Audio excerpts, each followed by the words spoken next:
সবাই বসো। তাহলে আজকে আমি তোমাদের পড়া ধরবো। শোনো, 2 দিন পড়া না পারলে আমি কিন্তু কিচ্ছু বলি না, কিন্তু 3 দিনের দিন কিন্তু আমি খুব শাস্তি দিই, ঠিক আছে? চলো পড়া ধরবো। বলো। কিন্তু ম্যাম, এটা তো ক্লাস 9 এর ফার্স্ট ক্লাস, এক্সাম শেষ হওয়ার পর তো এখনো কিছু পড়াই হয়নি। হ্যাঁ ম্যাম, কিছু পড়ানো হয়নি। হ্যাঁ ম্যাম। ও, তোমাদের কিছু পড়ানো হয়নি এখনো, তাই না? কোনো ব্যাপার না, আমি ক্লাস 8 এর পড়া ধরে নেব। তাহলে আগের দিন কত পর্যন্ত রিডিং পড়েছিলে তোমরা? ও, 39 পেজ। আচ্ছা, আজকে পেজ 40 থেকে শুরু করো তুমি। আর হ্যাঁ, কিছু বুঝতে না পারলে আমাকে জিজ্ঞাসা করো, ঠিক আছে? কিন্তু ম্যাম, রোজ রোজ রিডিং পড়ান আপনি ভালো লাগে না, আপনি একটু নিজে বুঝিয়ে দিন না, তাহলে ভালো হয়। শোনো, অন্য কেউ রিডিং পড়লে তোমাদের কানে পড়াটা যাবে, তবেই তো সেটা ভালো করে বুঝতে পারবে।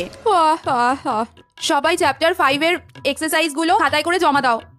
আমি দেখবো কিন্তু, খাতা জমা নেব, সবাই করো। এই, আমি কিন্তু ঘুমোইনি, সব শুনতে পাচ্ছি। মাথার পেছনেও চোখ আছে আমার, সব শুনতে পাই, আমি সব দেখতে পাই।